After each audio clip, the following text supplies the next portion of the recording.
반갑습니다. 박성철 교수와 함께하는 기독교 사상사 시작하도록 하겠습니다. 반갑습니다, 교수님. 네, 안녕하십니까. 아우구스티누스에 네. 대해서 우리가 계속 알아보고 있는데요. 도나투스 논쟁에 대해서 이야기를 했습니다. 도나투스 파 뭐 이렇게 얘기하기도 했는데요. 오늘은 펠라기우스 2단이죠. 펠라기우스 논쟁에 대한 이야기를 해보고자 합니다. 펠라기우스가 도대체 누구길래 어거스틴이 이런 우리가 읽을 수도 없을 만큼의 많은 글을 썼을까? 이거거든요, 사실은. 도대체 이 양반이 뭐 하는 양반이길래? 일단 우리가 이제 펠라기우스 논쟁을 들어가기 전에 왜 아우구스티누스가 중요한지부터 생각을 해야 되는 게 아우구스티누스가 활동하기 전에 우리가 잘 아는 콘스탄티노플 공의회가 이제 있게 됩니다. 그러니까 우리는 기독교를 하나의 어떤 단일한 사상 체계로 생각을 하지만 그렇게 단일한 사상 체계로 만들어지기가 시간이 꽤 많이 걸렸거든요. 네. 325년에 니케아 공의회에서 시작되었던 그 이제 381년, 그다음에 이제 거의 이제 5세기 이제 뭐 초반까지로 넘어가면서 하나님이 어떤 분인가, 그리고 예수님은 하나님과 어떤 관계에 있는가, 성령은 어떤 관계에 있는가, 흔히 말하는 삼일체에 대한 이야기들이 정립이 됩니다. 네네. 갑바도기아. 네, 우리는 삼위일체 그러면 뭐 기독교의 가장 핵심적인 이론이라고 생각을 하지만 그게 거의 한 400년 정도 걸린 거죠. 정립되기까지. 그렇죠. 그러니까 그 이전에 삼위일체가 정립되는 것도 뭐 380년, 381년 이런 이야기를 하니까 그러면 그 이전에 예를 들어 교회론, 구원론 이런 게 제대로 정립이 안 됐을 가능성이 크잖아요. 그렇죠. 그렇죠. 네네. 아우구스티누스의 위대한 점 혹은 훌륭한 점이라고 하는 것은 이런 삼위일체를 기반으로 이후에 우리가 알고 있는 기독교의 거의 대부분의 이론들을 정립을 했다라는 거예요. 이쪽도 저쪽도 반박할 수 없을 만큼 논리적 체계에 의해서. 그렇죠. 그 이전에도 교회에 대해서 아니면 구원에 대해서 이야기를 많이 했는데 네. 삼일체론 자체가 정립이 안 돼 있는 상태에서 이야기가 됐잖아요. 네네. 삼일체론도 각 지역마다 다르게 이해되는 상태에서. 근데 이게 니케아 공의회와 콘스탄티노플 공의회를 거치면서 삼일체란 이런 것이다. 이것이 기독교가 이야기하는 삼일체다. 아니 이것이 로마 제국에서 통용될 수 있는 삼일체라고 하는 게 정립이 된단 말이에요. 그러면 그 이전에 교회에 대해서 생각을 했던 그 이전에 뭐 구원에서 어떻게 생각을 했던 중요한 것은 그 삼일체 이론을 기반으로 교회에 대한 새로운 여러 가지 신학적 담론들을 정립을 해야 되는데 네. 그 시점, 그것이 필요한 시점에 아우구스티누스가 등장을 하게 되는 거죠. 그리고 이제 아우구스티누스가 등장을 해가지고 이런 니케아 공의회와 콘스탄티노플 공의회에서 흔히 이제 니케아 콘스탄티노플 신경이라고 말해주는 이 신경을 기반으로 교회론과 구원론을 정립을 하면서 동방교회 전통과 서방교회 전통을 이제 종합해서 모든 교회에서 인정할 수 있는 이론들을 정립을 하게 되는데 그 중에서 이제 도나투스 논쟁 같은 경우에는 교회란 무엇인가? 그 다음에 지금 우리 개신교는 많이 그 의미가 약해졌지만 성찬은 무엇인가? 그렇죠. 그러니까 교회론과 성찬론을 도나투스 논쟁에서 정립을 했고 이 펠라기우스 논쟁을 통해서 흔히 말하는 은총론, 하나님의 은총론, 그 구원론의 핵심이죠. 은총론과 그 다음에 이 은총론을 기반으로 하는 구원론이 정립이 돼요. 왜 이 은총론, 구원론보다는 이제 지금 우리는 은총론이라는 용어가 굉장히 낯설어요. 개신교 같은 경우는. 은총이란 말은 잘 안 쓰죠. 안 쓰죠. 은혜란 말을 은혜란 많이 말을 쓰기 쓰죠. 때문에 대신 이제 구원론이라는 말을 더 많이 쓰는데 사실 이 구원론이라는 것이 독립적인 조직 신학의 학문으로 정립이 되기 시작한 게 조금 그렇게 우리 생각만큼 오래되지 않았습니다. 종교개혁 이후에요. 그 이전에는 구원이라고 하는 이 개념이 구원론이라고 해서 독립적인 어떤 신학적인 분과라기보다는 다른 여러 가지 어떤 다른 이론들에 포함되어 있는 것이었어요. 대표적인 게 아구스티누스 같은 경우는 아구스티누스 은총론 안에 구원론이 포함이 되어 있는 거죠. 그리고 이 은총론 안에 이 아구스티누스 같은 경우는 예정론까지 포함이 되어 있어요.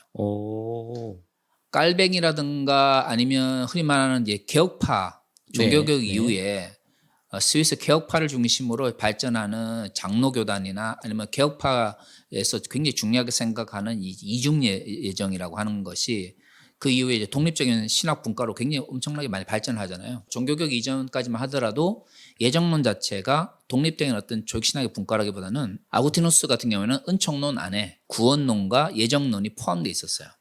그런데 이제 펠라기우스 논쟁이 이러한 아구스티누스의 은총론을 정립하는 계기가 됐고 그 말은 아구스티누스의 은총론이 정립이 됐다는 말은 구원론이 비로소 그러니까 모든 교회가 어느 정도 인정할 수 있는 구원론과 예정론이 이때 이제 정립이 된 거죠. 그러니까 어떻게 보면 신학적으로 가장 이후에 발전함에 있어서 가장 중요한 신학적인 주제가 아우구스티누스 그런 펠라기우스 논쟁을 통해서 정립됐기 때문에 도나투스 논쟁 못지않게 이 펠라기우스 논쟁이 중요하게 된 거죠.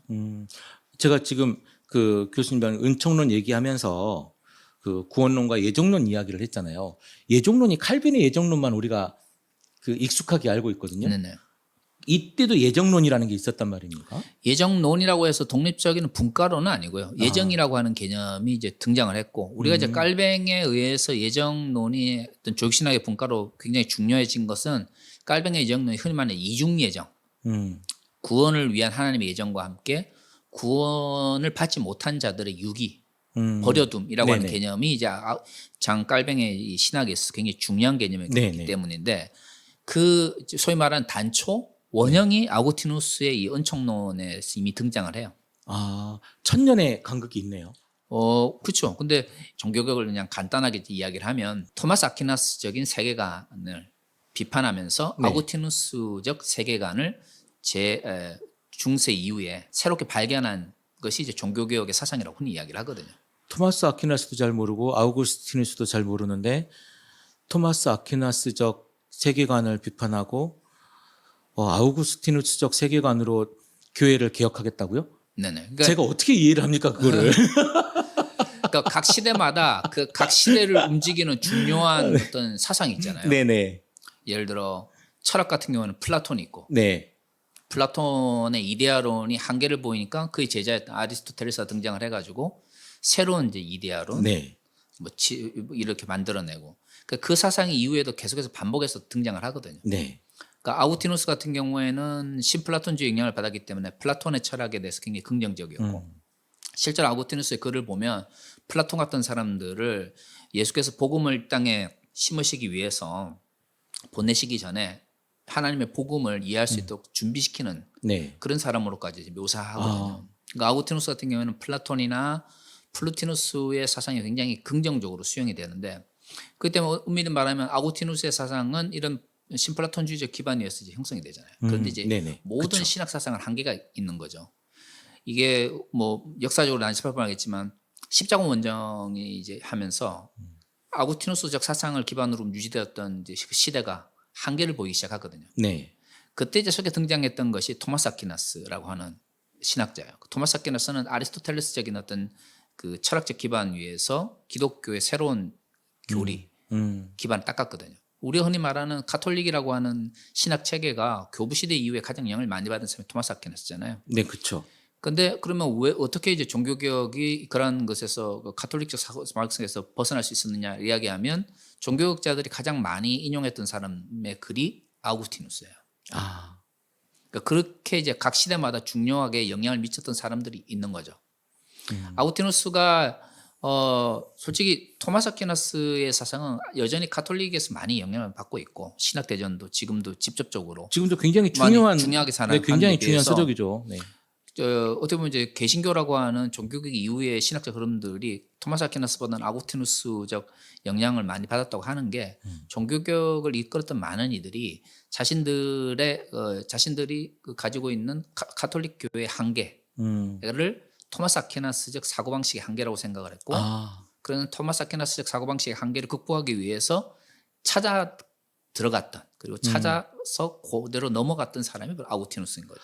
그럼 종교개혁이 그냥 95교제 반박문을 문짝에다 붙인 거로 시작됐다 뭐 이렇게 하기엔 너무 그 단순한 생각인 거네요. 그렇죠. 종교개혁은 그 시대적 한계, 토마스 아퀴나스를 기반으로 하는 스콜라 철학이 그 시대적 변화를 담아내지 못했기 때문에 생기는 거죠. 네. 그리고 그런 것들에서는 뭐 십자군 원정이라든가 아니면 뭐 다양한 어떤 형태의 어떤 뭐랄까 사회적 변화, 신대륙의 발견이나 이런 변화들이 있었기 때문에 더 이상 기존의 어떤 세계관으로는 움직일 수 없는데 그걸 자꾸 유지하려고 하니까 반발이 나게 된 거고 그래서 신학의 이제 발전 과정 속에서 보면 그런 영향들이 이제 드러나게 되는 거죠. 거대한 흐름을 그 물결을 이 통 자체가 담아낼 수가 없었던 거네요. 그렇죠. 항상 그런 것 같아요. 변화를 이렇게 보면 그러니까 역사를 우리가 하나님께서 주관하신다고 할 때 한두 사람이 어떤 뛰어난 어떤 시대를 앞서간 사람은 항상 있잖아요. 그렇죠.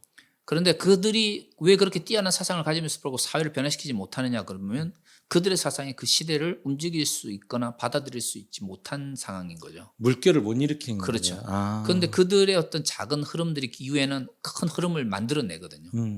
그래서 이제 역사를 인간이 그걸 역사를 만들어 간다고 그러지만 역사의 진정한 주인이 하나님이라고 이야기할 때 어느 누구도 그 흐름을 누가 어떻게 만들어낼지는 알 수가 없는 거예요. 아.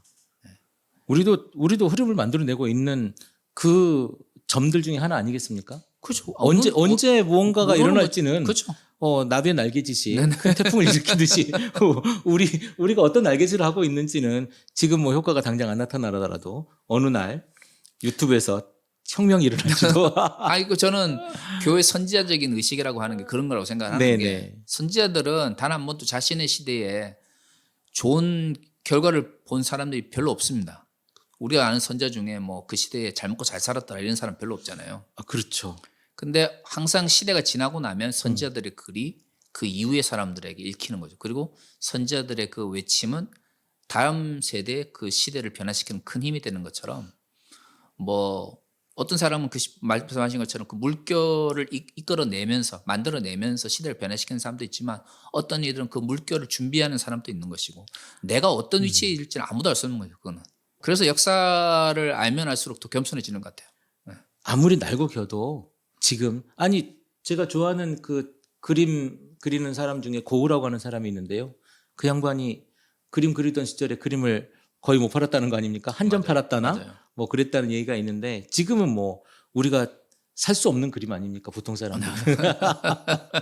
뭐 그런 이야기들이겠죠. 근데 이제 그게 의미가 있죠. 의미가 있죠. 왜냐하면 아우티누스에 의해서 은총론이 정립이 됐다. 네네. 그리고 그 은총론이 나중에 종교개혁 시대에 가면 구원론과 예정론이라고 하는 형태로 세분화되는 거잖아요. 근데 엄밀히 말하면 개신교의 가장 핵심적인 조직신학적 이론, 그런 모든 개신교의 조직신학적 이론의 출발점 그러면 우리는 다 구원론과 예정론이라고 네네. 한단 말이에요.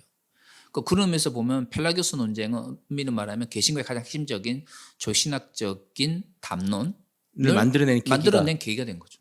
그래서 펠라기우스는 누굽니까? 펠라기오스는 원래 그러니까 펠라기오스에 대해서 솔직히 네. 남아 있는 자료는 많지가 않아요. 아, 이단으로 정죄받은 사람들은 네네.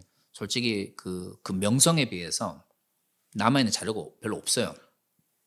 그러면 아싸가 됐군요. 뭐 그런 것도 인싸였다가. 예. 엄청 논쟁할 때는 많은 자료가 있는 것 같은데 그리고 정죄를 받고 나면 그 다음부터는 거의 자료가 안 남아 있는 경우가 많아요. 사화를 시키나요? 뭐 모르겠습니다. 의도적으로 자료를 폐기하는 그럴 건지 수도 있지 않겠습니까? 아니면 그럴 수도 있겠죠. 근데 불경한 자료가 될 수 있었을 테니까. 원래 펠라기우스는 영국 출신이라고 그래요. 네. 영국 출신의 이제 작은 마을의 수도사였다고 그럽니다. 그러다가 400년에 로마로 오게 돼요. 그러니까 아마 이 로마로 오기 전까지 펠라기우스에 대한 기록이 거의 없는 걸 봐서는 어떻든 영국 내에서는 꽤 유명했던 수도사였던 걸로 생각이 되어집니다. 근데 로마에까지 이제 그 명성이 알려지면서 이제 오게 되는데 그게 이제 400년이에요. 왔는데 이 펠라기우스 같은 수도사였잖아요. 네네. 로마로 와 보니까 로마의 그리스도인이라고 하는 사람들이 너무 소위 말하는 본인의 입장에서 볼 때 불경건한 거예요. 날라리인 거죠. 그렇죠. 동일한 비유가 될 수 있을지는 모르겠습니다. 예전에 시골에서 목회하거나 신앙생활 하시는 분들 보면 굉장히 이렇게 보수적이나 전통적으로 하시는 분들 많잖아요. 아, 그렇죠. 교회에 꼭 방석에 네네네. 무릎 꿇고 있어야 되고 저 어릴 때처럼 뭐 의자에 앉는다는 건 굉장히 불근건하고 네네네. 뭐 그런 거죠. 이제 그런 분들이 이제 뭐 서울에 와가지고 더구나 이제 뭐 몇만 명 되는 교회 가면 막 카페 있고 막 이런 거 보고 있으면 이게 교회일까 이런 생각 하잖아요. 그렇죠. 아마 제가 생각엔 펠라기우스가 신학적인 측면에서도 물론 뭐 좀 다양한 어떤 생각을 가졌겠지만 그런 문화적인 어떤 것도 무시할 수 없을 것 같아요. 당시 그 영국은 브리타니카라고 그래가지고 완전히 이 영국의 레기온들 군단들도 잘 가기 싫어하는 완전 촌동네였잖아요. 그에 비해서 이제 5세기 초잖아요. 뭐 비록 로마가 그 당시에 이제 점점 희마리가 없어졌을 때니까요. 점으로 간다 할지라도 어떻든 세계 중심이었으니까. 네네. 어떤 영국의 한 수도사로서 있다가 거기서 이제 명성을 얻어서 이제 로마로 오게 됐는데 그 사람 입장에서는 로마라고 하는 그 공간 자체가 굉장히 불경건하면서 아니면 윤리적으로 문제가 있는 어떤 환경으로 보였을 것 같아요. 사실은 뭐 성적 문제 때문에 로마가 망했다. 뭐 이런 이야기도 있을 만큼 네네. 문란한 상황이지도 않았겠습니까? 수도사 입장에서 봤을 때는. 그랬을 것 같아요. 네네. 그래서 이제 펠라기우스 같은 경우에는 로마에 와서 굉장히 적극적으로 로마 교회와 이제 로마인들을 비판을 하죠. 네. 그래서 이제 명성을 얻어요.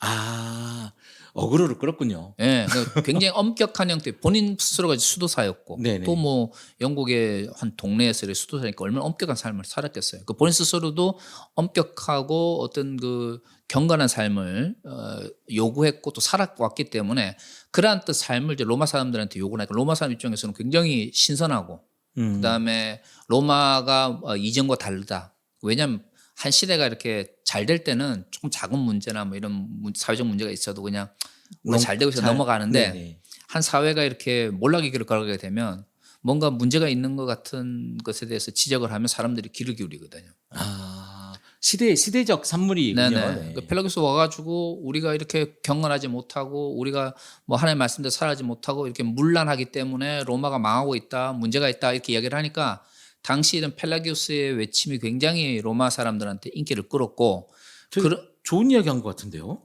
그렇죠. 만약에 처음부터 와가지고 막 이상한 이야기 했다 그러면 누가 펠라기우스 이야기를 귀를 기울이겠어요. 네네. 그러니까 이때까지만 그래서 처음에 와가지고는 굉장히 이제 이 펠라기우스가 로마 사람들한테 긍정적으로 받아들여졌어요. 근데 이제 이 사람이 왔을 때 우리가 잘 아는 이제 397년부터 저작하기 시작한 아우구스티누스의 고백록이 이제 400년에 나오게 돼요. 네네. 그러니까 그 펠라기우스가 로마에 왔을 때는 이미 로마에 이 그 아우구스티누스의 고백록이 나온 상태에서 네. 고백록이 굉장히 인기를 끌고 있었던 거죠. 그러니까 이 사람은 영국에서 로마로 온 거잖아요. 네. 근데 아우구스티누스 같은 경우는 힙보에서 이제 막 주교를 시작해가지고 있다가 자유의지론이라고 하는 첫 번째 책 다음에 이제 이 고백록이라고 하는 책을 내게 되는데, 네. 이 책이 자유의지론에 비해서 이 고백록은 굉장히 그 로마 제국 내에서 큰 인기를 얻었거든요. 그러니까 본인이 그 엄격한 형태의 윤리를 이야기하면서 주목을 받는데, 다른 한편으로 이 고백록 같은 경우에는 굉장히 인간의 죄악성을 강조하면서 원조론의 기반을 이루게 되니까 네. 이 부분에 있어서 이제 신학적인 측면에서 이미 부딪힘이 있었죠. 그런데 초기에는 펠라기우스 자체도 로마에 온 지 얼마 안 된 상태였기 때문에 직접적으로 아구스티누스와 싸우지는 않았었어요. 좀 자세히 보면 펠라기우스주의라고 하는 것은 펠라기우스뿐만 아니라 그의 추종자인, 그 이름도 힘들어요, 켈레스티우스, 그 제자였어요. 네. 켈레스티우스라는 사람이 있고, 이 사람이 자신의 스승인 펠라기우스의 이야기에다가 자신의 사상을 덧붙이고, 그 이후에 이제 시리아의 루피누스라고 하는 사람이 있어요. 이 사람이 또 펠라기우스 이론을 기반으로 자신의 생각을 덧붙여가지고 발전된 사상이 펠라기우스주의거든요. 그러니까 펠라기우스만의 그런 어떤 그 개혁주의나 아니면 그 관점이 아니고 네네. 그 제자들에 의해서 발전된 사상이군요. 네네. 그래서 이제 우리는, 그래서 저도 이제 좀 이 펠라기우스 자체가 했던 이 주장과 펠라기우스주의로서의 사상 체계를 조금 어느 정도는, 물론 뭐 전혀 연관성이 없다 이렇게 말하기는 힘들지만 그래도 구분을 좀 하려고 하는 것 자체가, 네. 예를 들어 플라톤의 철학이 있었지만 나중에 아구스티누스가 로마에 갔을 때 이제 플라톤의 철학을 기반으로 한다고 했던 사람들, 플라톤주의를 내세웠던 아카데미학파 같은 경우에는 네. 플라톤의 사상을 추구한다고 이야기하면서 허무주의를 빠졌거든요. 네네. 그렇죠. 왜냐하면 이데아의 세계가 본질인데 인간이 가지고 있는 육체를 가지고 이데아의 세계를 100% 알 수 있느냐. 근데 사실 그러면서 허무주의를 빠지게 되는데, 네. 플라톤 같은 경우에는 우리의 이성은 직접적이진 않지만 과거에 우리가 이데아 세계를 경험했기 때문에 네. 우리의 과거의 경험을 되새김으로써 이데아의 체계를 알 수 있다라고 생각을 했거든요.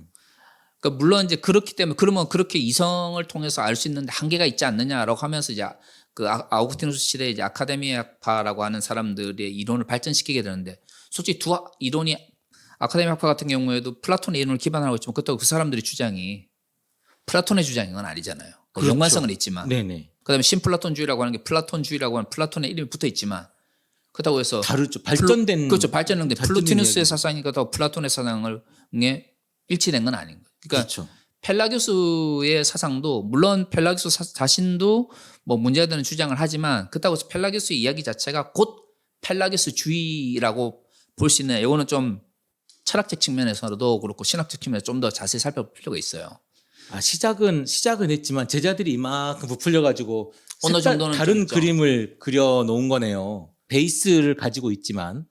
왜냐하면 이제 400년에 오잖아요. 그 409년까지는 펠라기우스하고 아구스티누스가 직접적으로 부딪혔다라고 하는 기록이 없어요. 아, 그러다가 이제 이 알레릭이라고 하는 이 문제가 있어가지고 외부 침입 때문에 로마에 더 이상 있을 수 없어가지고 네. 이 그 펠라기우스가 그의 제자와 함께 아프리카로 피난을 하게 돼요. 그런데 이제 이때부터 부딪히게 돼요. 그때 아우구스티누스가 아프리카에 있었으니까. 그렇죠. 히포에 있었죠. 네. 북아프리카에. 네네. 그 로마에서 가장 가까운데. 네네. 그리고 이 사람은 이제 로마에 있다가 명성을 얻고 있었는데 이제 뭐 여러 가지 이제 문제가 있어가지고 이제 오게 된 거죠. 네. 그때가 이제 409년 알라릭이라고 하는 이 부족이 침입을 해가지고 전쟁을 피하기 위해서 어쩔 수 없이 아프리카로 오게 되는데 이때부터 이제 본격적으로 붙이기 시작해요. 그러면 이거는 그 다른 이야기인데 이 두 사람이 그때는 뭐 우리처럼 SNS가 있는 것도 아니고 이런 논쟁들을 어떻게 했을까요? 그러니까 직접적으로 이 뭐 만나가지고 논쟁을 토론하고 했다고 이런 보기 게 아니에요. 힘들어요. 그러니까 그 아구티누스가 처음에 이제 400년에 책이 나오고 그 이후에 이제 펠라기우스가 왔을 때 네. 펠라기우스는 아구티누스의 글을 이미 알고 있었어요. 고백록을. 네네. 근데 아구티누스 같은 경우에는 그 400년 때까지만 하더라도 펠라기우스에 대해서 거의 모르고 있었단 말이에요. 그렇겠죠. 저기 로마에 있었고 아프리카에 있었으니까. 그러다가 이제 409년에 이제 어쩔 수 없이 북아프리카로 펠라기우스가 오면서 412년에 이 그 펠라기우스 유명한 책이 나와요.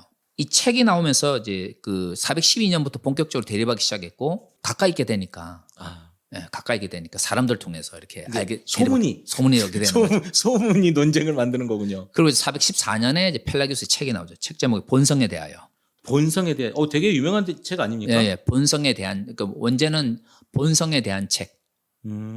본성에 대한 책이라고 하는 제목으로 책이 나오게 되는데 이 책이 이제 본격적으로 논쟁이 시발점이 된 거죠. 412년부터 아구티누스를 왜냐하면 이미 이제 고백록이 나오면서부터 벌써 네. 400년에 나와가지고 그 이후에 아구티누스가 지속적으로 이제 책을 내잖아요. 그리고 네. 이미 주교가 되거나 히포의 주교가 되고 나서부터 아구티누스의 그 유명한 삼일체론 네네. 책도 같이 쓰여지게 돼요. 우리는 그냥 이 연도 이렇게 하지만 이 아구티누스 같은 경우는 같은 시대에 책을 이제 여러 권 집필을 하다가 어느 시점에 책이 아침에는 여기 쓰다가 점심 때는 여기 쓰다가 네네. 저녁 때는 여기 쓰다가 이렇게 해가지고 같이 집필하는 거군요. 책이 이렇게 여러 권 동시에 집필을 하거든요. 그러니까 뭐 천재들. 그렇죠. 대단하죠. 그러니까 흔히 말하는 자유의지론이라고 네. 하는 책이 쓰여질 때쯤 같이 고백록도 쓰여지고 있었고요.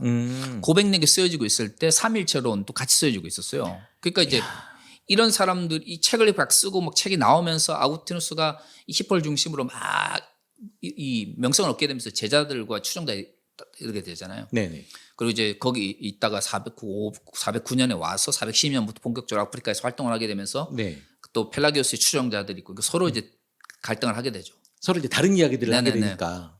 그러니까 그런 사람들 이제 본인들은 만나지 않았지만 그 제자들이나 추종자에서 이제 갈등을 하다가 414년에 본격적으로 펠라기우스가 본성에 관한 책이라고 하는 그 책을 내면서 이제 415년에 이제 아구티누스가 자연과 은혜에 대하여라는 책을 내면서 펠라기우스에 대해서 비판을 하게 되는 거죠. 그러니까 우리가 알고 있는 펠라기우스주의라고 하는 것은 이 414년에 나왔던 본성에 대하여 혹은 본성에 대한 책이라고 하는 이 책에서 나오는 이야기고 아구티누스의 펠라기우스 비판이라고 하는 것은 415년에 나왔던 자연과 은혜에 대하여라고 하는 이 책을 통해서 우리가 펠라기우스 논쟁이 이제 일어나게 됐다라고 얘기를 하는 거죠.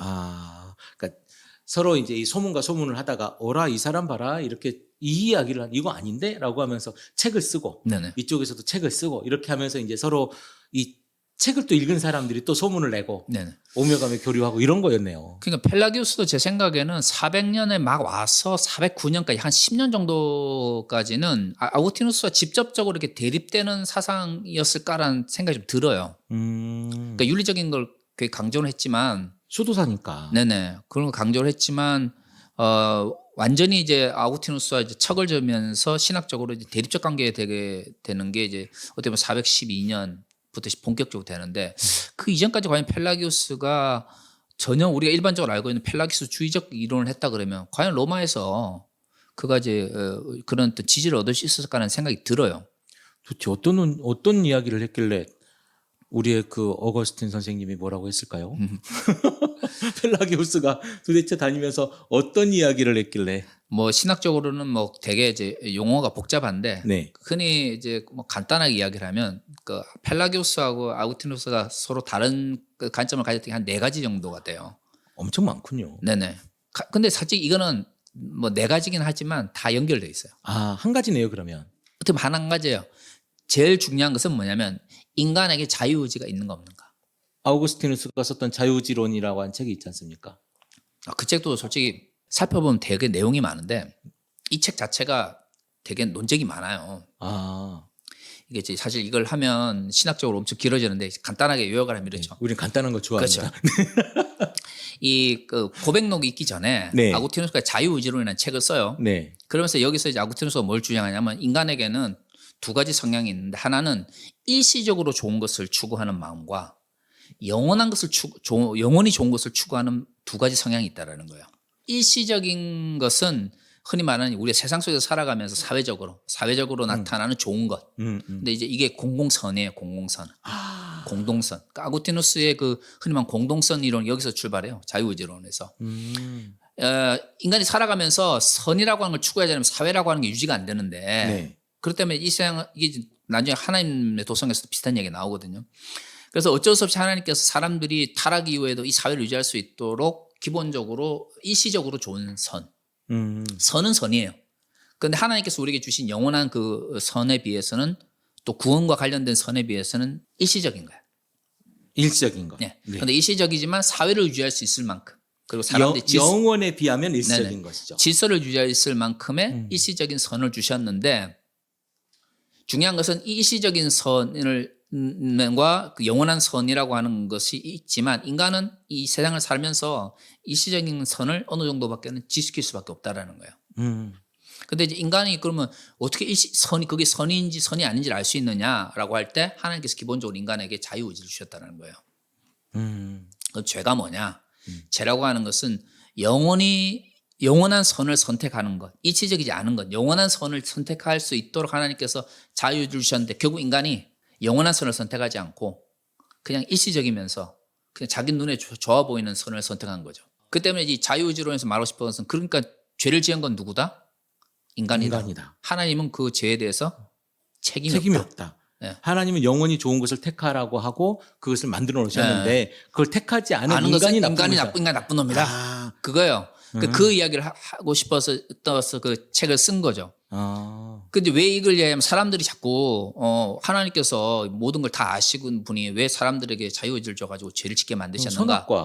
선악과를 주셨는가라고 할 때 아구스티누스 입장에서는 선이라고 하는 것은 비록 그러니까 자유의지라고 하는 것은 그것이 죄를 지을 수 있는 가능성을 가지고 있지만 그렇다고 그럼 자유의지를 주는 것이 나쁜 것이냐? 자유의지라고 하는 것은 기본적으로는 좋은 것이다. 중요한 건 그 좋은 것을 사람들이 스스로 잘못 사용했다라고 하면서 이제 그거 이제 말은 자유의지지만 결국 구원론을 정립하려고 이걸 쓴 거예요. 그러네요. 근데 이제 이 책을 썼을 때만 하더라도 펠라기우스도 그렇고 펠라기우스를 따랐던 사람들은 어떤 생각을 했냐면 펠라기우스 선생의 가르침과 아구스티누스 선생의 가르침은 틀리지 않다고 생각했어요. 왜냐하면 기본적으로 인간에게 자유의지라고 하는 것이 주어졌고 그 자유의지를 잘못 사용했기 때문에 죄를 지은 것이라고 생각을 했기 때문에. 묘하게 설득이 되네요. 네네. 그런데 이제 그 펠라기우스에서 이제 네. 자유의지라는 건 뭐냐면 하나님께서 인간에게 자유의지를 주셨는데 네. 이 자유의지를 인간들이 잘못 사용한 것이다라는 거예요. 똑같은 얘기 아닙니까? 똑같은 이야기죠. 네. 그런데 이제 문제는 그럼 자유의지를 이야기하면서 그럼 하나님의 은혜란 게 뭐냐? 은혜, 은총론이죠. 하나님 은혜라고 하는 게 뭐냐 그러면 자유의지라는 게 주어졌는데 은총이 뭐냐? 펠라기우스는 그 인간이 원래 자유의지를 줬다고 하는 것은 스스로 선과 악을 판단할 수 있는 능력을 가지고 있는 거다. 그런데 타락 때문에 잘못 그 선을 선택했기 때문에 그 능력이 일시적으로 사용을 못하고 있다. 인간은 기본적으로 선과 악을 선택할 수 있는 자유의지와 능력을 가지고 있는데 네. 잘못 선택해서 타락으로 인해서 그것이 일시적으로 지금 멈춰져 있다. 감각 상실 뭐 이런 거죠. 네네. 그래서 이제 펠라기우스는 뭐라고 생각했냐면 하나님께서 은총을 주셨다라고 하는 것은 인간이 다시금 자유의지를 원래 그 타락 이전의 상태로 회복하는 것이다. 그러니까 자유의지가 회복이 됐으니까 인간 스스로가 뭘 할 수 있어요? 구원할 수 있는 거. 구원받은 자는 선과 악을 선택할 수가 있는 거죠. 그러니까 내가 선을 선택하면 내가 구원받는 거죠. 내가 구원받는 사탄 그 이전에 이제 아담은 악을 선택했기 때문에 타락이 일어난 것처럼. 요즘 구원론 중에 이런 얘기 하지 않습니까?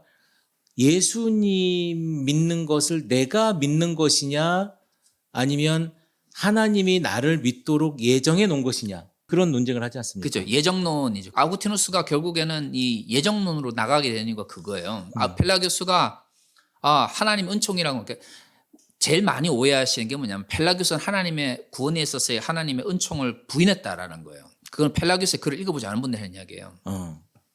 펠라기오스는 구원에서 하나님의 은총을 부인한 적이 없어요.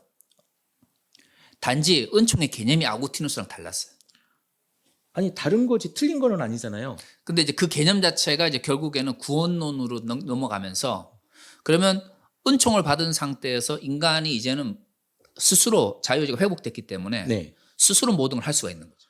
펠라기오스 논쟁 이후에 아구티누스가 은총론을 더 정립하게 되는 게 하나님께서 우리를 구원하시려는 모든 과정은 하나님 은총에 관한 것인데 이 믿음을 갖게 하는 것도 하나님의 과정이에요. 그래서 선행 은총을 네. 먼저 주셔가지고 믿음을 가질 수 있도록 준비를 하시고 작용 은총을 통해서 믿음을 가지게 하시고 협력 은총 혹은 후행 은총이라고 그래가지고 은총을 받은 이후에 구원을 받은 이후에 선을 행할 수 있도록 하나님께서 우리를 은총을 주신다. 그러니까 우리의 모든 구원의 과정 속에 이루어지는 것을 하나님 은총이다 이렇게 정립을 하거든요. 네네. 그런데 이제 펠라기오스에 따르면 우리는 지금 이제 우리 스스로가 우리를 구원할 수 있는 능력이 있는 거죠. 그렇죠. 근데 지금 잠시 뭐냐면 타락으로 인해서 그 능력을 사용할 수 없게 돼 있는 거예요. 이제 이렇게 잠겨 있으니까. 잠겨져 있으니까. 그러니까 하나님 은총이라고 하는 거 그걸 이제 풀어주는 거예요.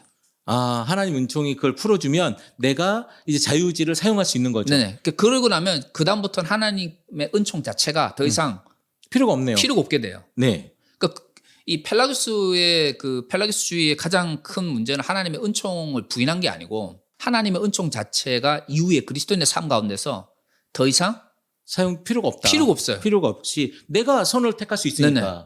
그리고 뭐가 더 크냐면 그래 되면 이제 단순히 거기서 구원론에서 끝나는 게 성령론에서 문제 생기는 게 성령의 역사라고 하는 게 더 이상 필요가 없게 돼요. 개입이 의미가 없는 거예요. 네. 내가 선을 선택할 수가 있는데. 그러니까 아구티누스 이론이 펠라기오스 이론보다 더 교회에서 받아들였던 것은 펠라기오스 이론은 굉장히 인간의 어떤 자율성을 강조하는 것 같지만 그걸 딱 인정을 해버리면 구원받은 인간에게서 하나님의 역사도 성령 인도하심도 다 필요 없게 돼버려요. 내가 선을 선택할 수 있으니까. 내가 선택했기 때문에. 내가 선을 찾을 수도 있고 선택할 수도 있고 이제는 내가 하나님인 거네요. 사실 그 부분이 제일 큰 문제였어요. 그러니까 펠라기오스의 이야기는 듣고 있으면 그렇지 그러면 앞으로 이제 구원받고 나서 우리가 윤리적 삶을 사는 데 있어서 우리가 이제 구원을 받았고 우리가 자유의지를 회복이 됐으니까 선을 하면 되지 이렇게 할 수 있는데 그러면 이제 문제는 구원받고 나서 죄를 짓는 경우에 그럼 그 사람의 구원은 혹은 그 사람의 자유의지는 완전히 회복된 것인가? 그러니까 펠라기오스의 이야기는 굉장히 인간에 대해서 긍정적으로 말을 하는 것 같지만 펠라기오스의 주를 받아들이고 나면 굉장히 많은 문제가 생겨버려요. 그러니까 윤리적인 책임을 그 사람에게 돌릴 수 있고 그렇기 때문에 또 윤리적 삶을 살아야 된다라고 하는 당위성을 이야기하기에는 펠라기오스주의가 굉장히 좋은데 네. 그리고 사실 아우티누스도 자유의지론에서 말하고 싶었던 거는 죄의 책임을 하나님께 돌리지 마라. 그 죄의 책임은 우리 인간에게 있다. 자유의지를 주신 하나님은 우리에게 선을 주셨지만 그 선을 악하게 사용한 것은 인간이다. 네. 솔직히 이 이야기를 하고 싶었던 거거든요. 그러면서 영원한 선이라고 하는 것은 실제적으로 존재하는 것이고 인간에 주어진 선이라고 하는 것은 일시적이며 제한적인 것인데 우리가 그 선을 추구한다고 해서 과연 구원을 받을 수 있겠느냐. 하나님의 은혜뿐이다. 네네. 그 이야기를 하기 위해서 싹 깔아놓은 거죠. 자유의지론에서. 그리고 이제 그 고백록이 나온 건데 그러니까 펠라기오스주의에 비해서 아구티누스의 이야기가 나중에 더 교회에서 적극적으로 수용할 때 있었던 것은 다른 이론들과 이렇게 조율을 하고 또한 다른 이론을 발전시켜 나갈 때 아구티누스 이야기가 훨씬 더 펠라기오스보다 이런 걸 설명해 나가는데 유익했던 거죠. 사실 이거는 그냥 제가 잘 모르는 이야기이긴 하지만 아우구스티누스의 이야기는 그 영원히 좋은 것 아니면 하나님이 설정해 놓은 그 선 우리가 택하지 못하는 그 선이 확장성이 굉장하잖아요. 네네. 은혜의 확장성이 크기 때문에 어떤 이론을 담든 무엇을 담든 거기서 해결이 돼버리잖아요. 그렇죠. 근데 펠라기우스 같은 경우는 은총의 역할이 작잖아요. 은총의 역할이 작기 때문에 나머지는 인간의 그 한계성 속에서 해석을 해야 되잖아요. 그러니까 자꾸 부딪히지 않겠는가. 그리고 라는 이제 생각이 들거든요. 너무 하나의 것을 강조하려고 하다 보니까 음. 예를 들어 인간의 어떤 본인 스스로 수도사였잖아요. 네네. 로마 왔더니 로마가 이미 썩어서 윤리적으로 완전히 엉망이야. 그러니까 본인은 로마의 이런 그 비윤리적이면서 그다음에 뭐랄까요 그 절제 없는 이런 삶에 대해서 비판하고 또 그것을 그런 어떤 절제하고 금욕적 삶을 살도록 이끌고 싶었는데 너무 그쪽에만 하다 보니까 문제는 다른 신학적 가르침에 다른 성경의 가르침을 본인의 신학적인 주장으로 담아낼 수가 없게 돼버린 거예요. 그러니까 너무 지엽적이었네요. 그러니까.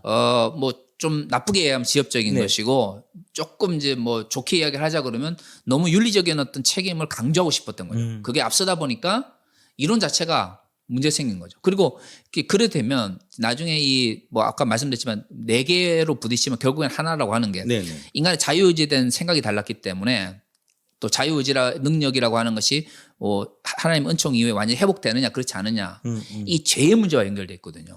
죄라고 하는 것이 과연 뭐인가? 그럼 도대체 자유의지라는 게 있었는데 자유의지가 발휘할 수 없게 됐다는 이유가 죄잖아요. 그럼 죄라고 하는 것이 뭐냐? 죄라고 하는 것이 단순히 아까 이야기한 것처럼 뭐가 참이고 뭐가 거짓인지를 알지 못하는 참과 거짓을 분별하지 못하는 그 상태이냐? 아니면 이 아구스티누스 같은 경우는 이 펠라기우스 논쟁을 통해서 원죄 이론을 딱 정립을 하거든요. 네네.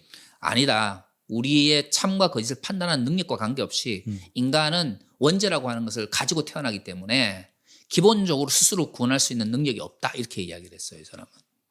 인간이 할 수 있는 게 많을 텐데요.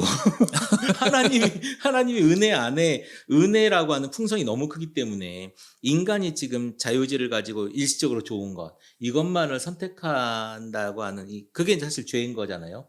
그런 것이 좀 저는 좀 애매하다. 그러니까 아구스티누스가 결국에는 말하고 싶던 그런 거죠. 펠라기우스처럼 윤리적인 삶을 강조하는 것은 좋은 것인데 네. 그것은 일시적으로 좋은 거라는 거예요. 일시적인 거다. 네. 영원하게 좋은 것은 하나님의 뜻이 이루어지는 것이고 그것이 구원에 이르는 길인데 그것은 실제하는 건데 인간이 그게 다가갈 수가 없는 거예요. 인간 다가갈 수 없는 거예요. 우리 손으로 우리 능력으로 할 수 네. 있는 게 아니라는 그러니까 거죠. 인간이 뭔가 좋은 많은 것들을 할 수 있지만 그것은 이 땅 위에서 일시적으로 좋은 것에 대한 걸 우리 인간이 할 수 있다라고 하는 것은 그것까지기 때문에 일시적으로 좋은 것을 많이 한다고 해서 본질적인 선의 실제나 본질로 나갈 수 있느냐? 그렇지 못하는 거예요. 그게 가능하게 하려면 하나님의 은총이 있어야 되고 그것이 은총에 가능하게 하기 위해서 십자가가 있어야 되고 십자가를 우리 삶 가운데 실질적으로 일으켜서 협력 은총 혹은 후행 은총을 통해서 우리가 하나님께로 나아가도록 하는 것은 성령의 역사가 필요한데 그 모든 은총의 과정 속에서 필요한 것은 결국 하나님의 은혜다. 그것만이 실질적인 그리고 영원한 선으로 나아갈 수 있다. 이렇게 이제 이야기를 한 거죠. 그러니까 성령이 개입할 수 있는 여지를 이만큼 남겨놓은 거네요. 우리 인간에게. 처음부터 그런 신학적 담론이 완성된 것 같지는 않아요. 왜냐하면 이 펠라기우스 논쟁이 412년부터 거의 21년까지 한 10여 년 정도 논쟁이 이루어지거든요. 처음부터 막 그렇게 큰 담론을 만들지는 않았을 것 같아요. 근데 어떻든 간에 그런 논쟁 가운데서 아구스티누스도 그런 어떤 펠라기우스 주장을 이제 반박하면서 보다 그의 사상이 또 확장되면서 다양한 신학적 담론을 담아낼 수 있게 된 건 사실인 것 같아요. 펠라기우스의 이 어떤 인간의 타락의 문제와 성적 문란 뭐 이런 것들을 지적했을 때 굉장히 매력적이었을 것 같은데요. 그렇죠. 그러니까 확산 속도도 어마어마했을 것 같고. 만약에 그게 로마에서 먹히지 않았다 그러면 네. 펠라기우스 논쟁이 나지 않았겠죠. 하나의 사조처럼 막 그렇죠. 사회 정화 운동 뭐 이렇게. 네. 이미 로마에서는 상당히 존경받는 신학자이자 수도사였고 아구스티누스는 상대적으로 그 당시만 하더라도 상대적으로 지방 주교 아닙니까? 뭐 그런 거죠. 400년에 이제 고백록이 나오면서 이름을 알리기 시작했지만 어쨌든 책이 로마에 소개된 거지. 뭐 로마에서 활동한 게 아니잖아요. 그렇죠. 카르타고 옆에 히포라고 하는 작은 동네에 심지어 북아프리카의 작은 동네의 주교. 그에 비해서 이제 이 펠라기우스 같은 경우는 로마에서 무디 자체가 로마니까 다르잖아요, 이게. 스케일이. 네네. 네. 근데 이제 이런 영향력 대 탄탄한 이 설득력의 싸움, 논리의 싸움이지 않았는가라는 생각이 듭니다.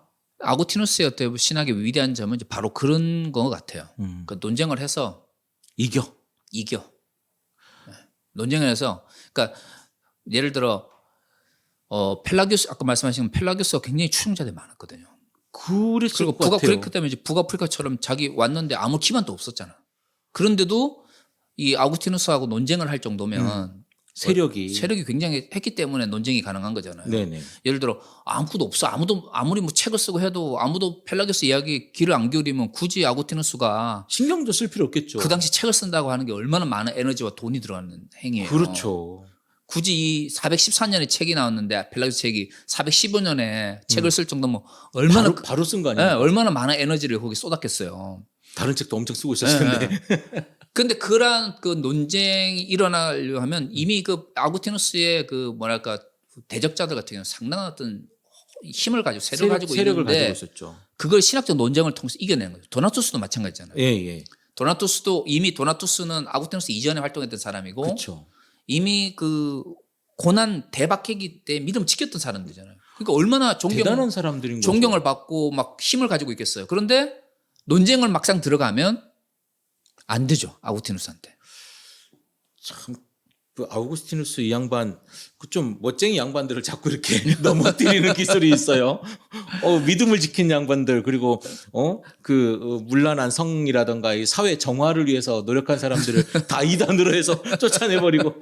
그러면 이렇게 논쟁까지는 할 수 있었다 치지만, 뭐 책도 이렇게 서로 주고받고 아니면 그 소문이나 아니면 세력들의 싸움이 있었다고 치지만, 이단으로 정제를 하려면 우리가 얘기했던 뭐 공의회, 라든가 이런 어떤 큰 회의가 있어야 될 거 아닙니까? 예. 실제로 나중에 제가 공의회가 하나가 있는 게 아니에요. 저도 이걸 좀 찾는다고 좀 어려웠는데 네. 이게 나중에 보면 416년에 그러니까 414년에 책이 나오고 415년에 아구스티누스의 책이 나오잖아요. 펠라기우스 책이 414년에 나오고 415년에 아구스티누스의 책이 나오는데 네. 416년에 이제 전체 공회는 아니고 아프리카 지역의 공회에서 이 그 펠라기우스의 가르침을 이단으로 정제를 해요.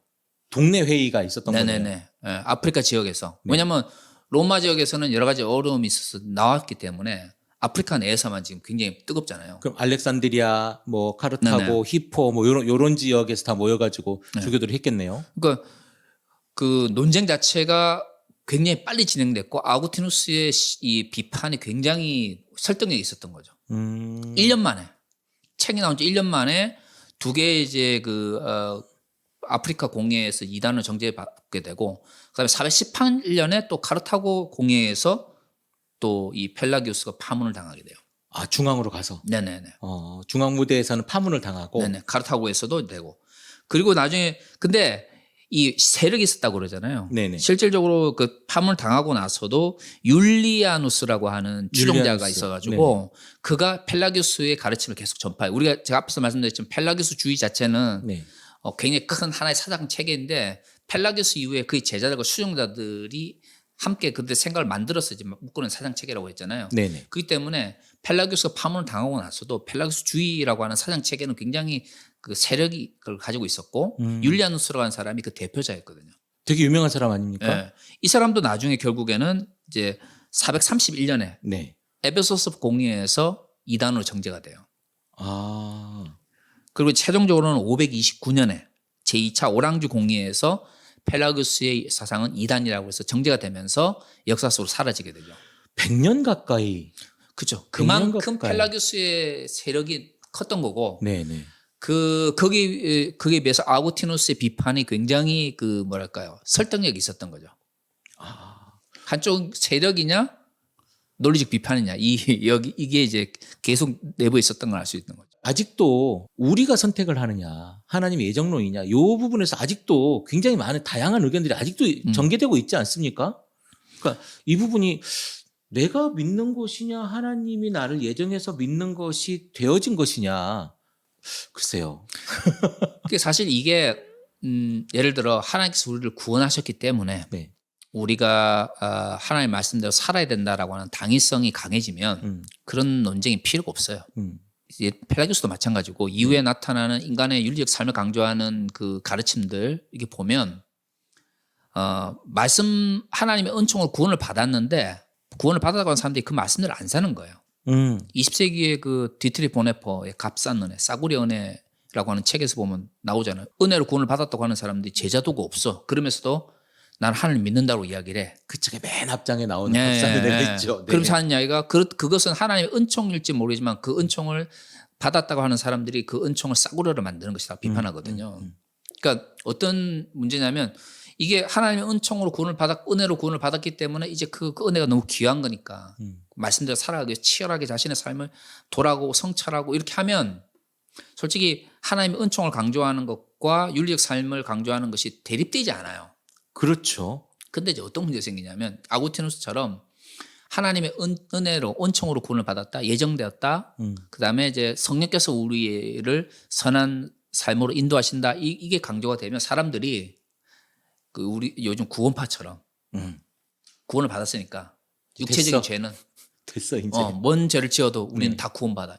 이렇게 올라가는 거죠. 그래 되면 어떤 문제가 생기냐면 그리스도인이라고 말하는 애들이 비윤리적인 삶을 살게 되는 거예요. 한 번 구원은 영원한 구원이니까. 그러면서 그 믿지 않는 사람들부터 손가락질을 받게 되면서 복음 자체가 바닥에 버려지게 되는 거죠. 그게 구원파의 문제일까요? 구원파의 문제뿐만 아니죠. 한국 교회 문제죠. 한국 교회가 네.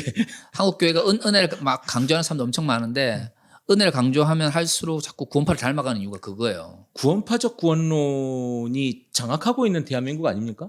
그게 이제 흔히 말하는 영지주의적 이원론이 강해서 그래요. 네. 영적인 것은 중요하고 육체적인 것은 악하다라고 하는 거. 그걸 알게 모르게 받아들이니까 솔직히 그런 영지주의적 이원론의 영향력이 구원파에도 등장하게 되고 그 이후에 기독교에서 끊임없이 이단으로 정제됨에도 불구하고 기독교 역사에서 반복해서 나타나거든요. 구원파적 이단들이 굉장히 지금 살아나고 있잖아요. 네. 근데 한국의 보수적인 혹은 근본주의적 교회도 그러한 영지주의적 이원론에서 솔직히 그렇게 많이 벗어났다고 말할 수 있게 힘들어요. 아니 그대로 가르치지 않습니까? 네. 나중에 이제 그 아구티누스 같은 경우에는 본인 스스로가 은총을 강조하고 이런 것 때문에 또 펠라기우스 논쟁을 거쳤기 때문에 또 예정론을 정립을 하고 나서 이후에 윤리적 삶의 문제를 굉장히 강하게 어필하거든요. 이후의 네. 책들을 보고서 물론 그럼에도 불구하고 이 아구티누스의 은총론이 이후에 그리스도인의 윤리적 삶의 문제에 있어서 너무 약화시킨 게 아니냐는 이야기가 계속 나와요. 근데 이제 그런 이야기가 나오기 때문에 하나님의 도성처럼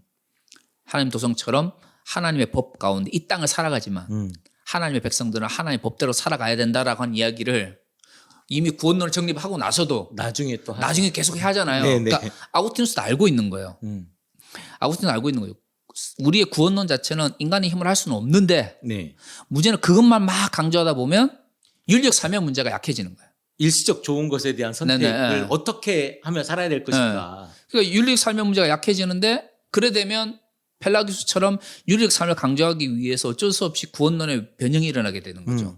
그래서 나중에 하나님 도성에서도 보면 알겠지만 이 세상을 살아가면서 구원을 받았는데 왜 우리는 하나님의 뜻대로 살아야 되지라고 이야기할 때 하나님 도성에서 계속 아우트에서 이야기하는 게 하나님의 구원을 받은 자든 하나님의 법 안에서 살아가야 한다는 이야기를 계속 하잖아요. 그렇죠. 근데 사실 우리는 아구티누스 엄청 좋아하고 아구티누스 은총론 하면 이렇게 얘기하는데 정작 아구티누스가 이야기하는 하나님의 법 안에서 살아가는 하나님의 백성에 대한 이야기는 안 하잖아요. 책을 한 번도 안 읽어봐서 그래요. 아무도 아우구스티누스 책을 안 읽어봐서 그렇습니다. 그러니까 자꾸 구원파와 같은 아니면 영지주의적 이원론이 생기는 거예요. 은총을 강조하면 강조할수록 그러니까 아구티누스 스스로도 본인이 그 은총론에 가지고 있는 문제 또 윤리적 삶의 문제를 약화시킬 수 있다는 생각을 가지고 있었기 때문에 그는 오히려 그런 것을 균형을 맞추기 위해서 이후에 굉장히 많이 노력을 하는데 우리가 그냥 좋은 것. 아 그래 은총을 구원받았어 예정 받았어. 그러면 이 세상 살면서 굳이 하나님 말씀대로 하나님 법대로 살 필요가 없지 이렇게 돼버리는 거예요. 구원받았는데. 네, 구원 받으면 내가 살기 힘든 부분을 성령님께서 인도해 주실 거야. 사실 이게 그 한국의 개혁주의라고 이야기를 하면서 흔히 그 아직 여전히 근본주의에 갇혀 있는 사람들이 제일 많이 오해하는 게 나중에 깔뱅의 그 기독교 강요를 보시면 알겠지만 깔뱅의 기독교 강요에서 이웃에 대한 사랑을 이야기할 때 뭐라고 이야기하냐면 인간이 기본적으로 인간을 사랑한다고 하는 것은 안 된다.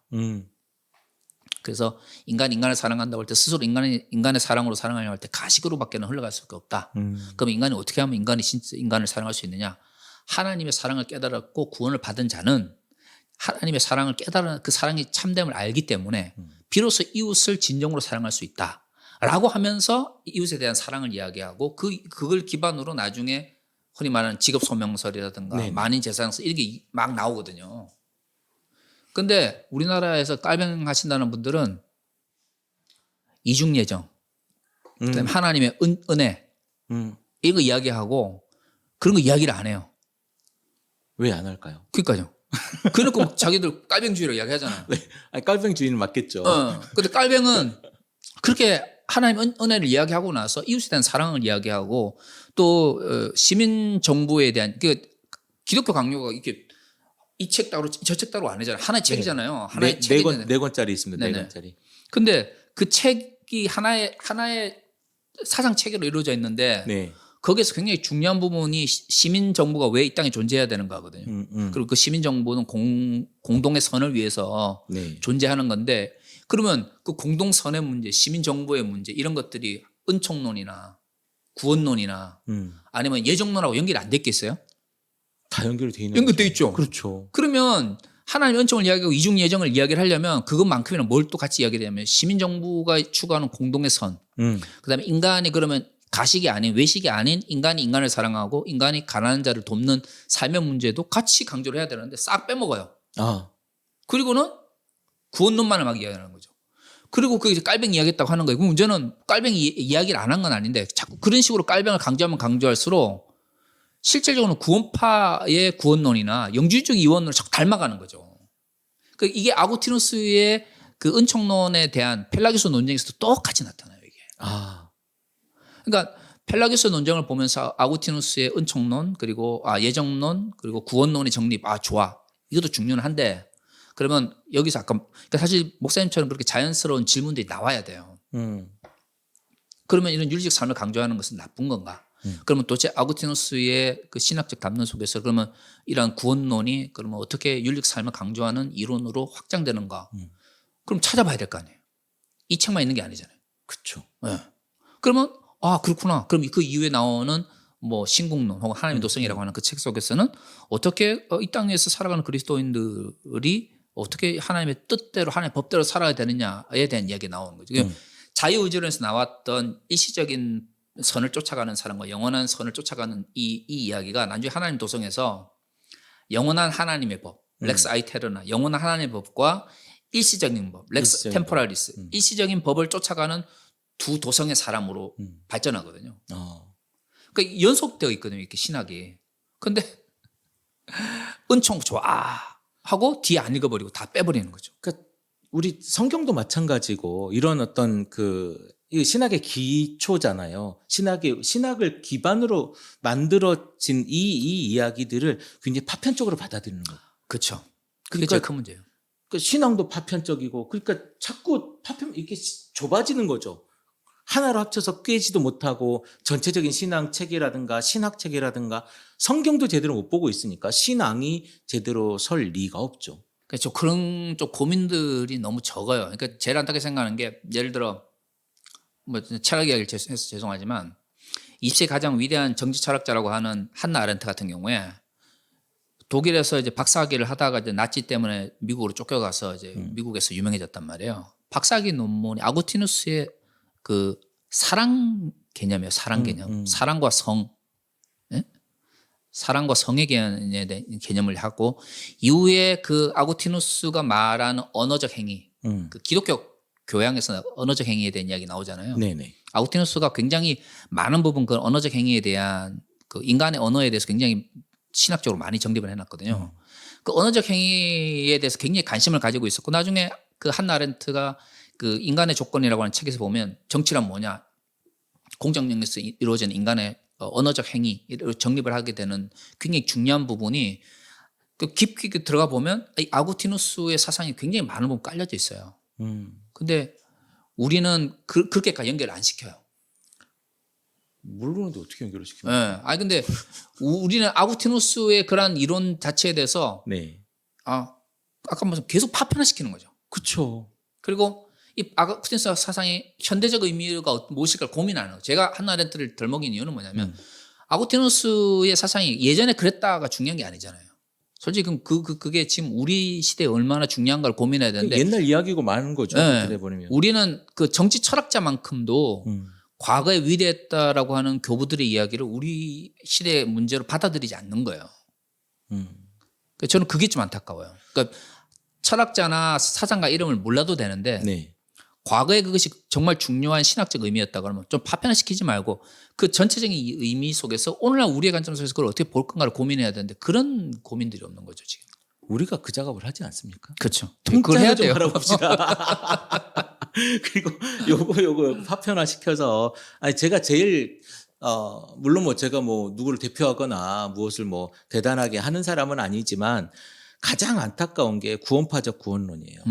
이게 너무 보편화되어져 있고 한 번 구원은 영원한 것이고 이룰 수 없다라고 하는 이런 생각을 구원은 이루어 가는 것 우리가 그 성화되어 가는 것이라고 하는 개념 자체가 많이 빈약한 것 같습니다. 그러니까 아까 영원히 좋은 것, 영원한 선에 대한 이 부분에 대한 개념이 별로 없고요. 우리가 예수 믿고 살다 보면 구원받는 것이라고 생각하는 경향이 많아진 거죠. 정말 우리는 조금 더 그 뭔가 신앙을 위해서 좀 생각하는 것 그리고 성경을 보는 것 뭐 성경을 보는 것이 신학이라고 말할 수 있겠죠. 생각하는 것과 성경을 보는 것을 좀 더 열심히 해야 되겠다라는 생각을 늘 합니다. 그래야 구원파적 구원론에 빠지지 않죠. 그 이단이라고 얘기하잖아요. 그렇죠. 사실 우리가 뭐 개신교에서 가장 중요하게 생각하는 흔히 마틴 루터적 의미 이신칭이 할 때 네. 마틴 루터의 글 자세히 읽어보시면 마틴 루터가 이야기하는 믿음이라고 하는 건 삶의 문제가 분리되어 있지 않아요. 진짜 재밌는 건 뭐냐면 우리는 마틴 루터의 믿음을 통한 구원 이야기할 때 그 믿음이 삶이 없어도 되는 거라고 생각을 하는데 마틴 루터는 단 한 번도 그 믿음을 이야기할 때 내적 믿음, 심리적 믿음 이게 구원을 얻게 하는 믿음이 전부다라고 말한 적이 없거든요. 그런데 우리는 마틴 루터의 믿음이라고 하는 것 그걸 그렇게 이해를 해요. 루터도 그렇게 이야기하는데 아구스티누스는 더 하죠. 자꾸 그런 식의 어떤 인식이 너무 강한 게 참 안타까워요. 어쨌든 오늘 우리가 펠라기우스 굉장히 낯선 이름이기도 하고 교회를 다니시는 신앙인으로서는 거의 들어보지 못한 이름이었을 수도 있는데 한번 펠라기우스의 어떤 그 선의 개념, 자유의지의 개념, 은총의 개념 그리고 아우구스티누스의 은총의 개념 그리고 은혜의 개념, 성령의 개념 그리고 소극적인 선 그리고 영원한 선에 대한 개념을 오늘 우리가 들었습니다만은 한 번 더 인터넷에도 기침에 나오겠죠. 예, 나오죠. 그러니까 구체적 내용보다도 네. 그러니까 제가 항상 이야기하는 건 구체적 내용은 요즘 뭐 자료가 얼마나 많습니까? 그러니까요. 다 나와요. 문제는 그것을 전체적으로 알으면서 그때 이 시대에 이야기했지 이거 달다 외우는 게 아니라 도대체 이 이야기가 이전에는 어떻게 했댔고 이게 이후에 어떻게 발전했고 역사 속에서 왜 이게 나왔고 이런 어떤 큰 그림 속에서 이제 이해할 필요가 있거든요. 그러지 못하면 어떻게 생기냐면 단편적으로 하게 되고 내가 이제 마음에 드는 거는 적극적으로 취하고. 받아들이고 그러지 않은 것을 버리게 돼버려요. 그럼 희한하게 되는 거죠. 성경 우리가 이상하게 해석하는 네네. 것처럼 생각하는 작업을 조금 더 해보면 건강한 신앙을 가지지 않겠는가라는 생각을 오늘 해봅니다. 오늘 아리스토텔레스 세 번째 이야기를 했는데요. 조금 더 하나요? 아니면은 아리스토텔레스 말고 다음 이야기를 하나요? 이제 다음 주에는. 아구스티누스의 신공론을 한번 다뤄볼 수도 있죠. 신국론, 하나님의 도성. 네, 하나님의 도성. 네, 하나님의 도성. 네, 제가 다음 주에는 제가 산책을 가져와 보도록 하겠습니다. 네, 그럼 다음 주에는 하나님의 도성에 대한 네네. 이야기로 시간을 꾸며보도록 하겠습니다. 교수님, 감사합니다. 네, 수고했습니다.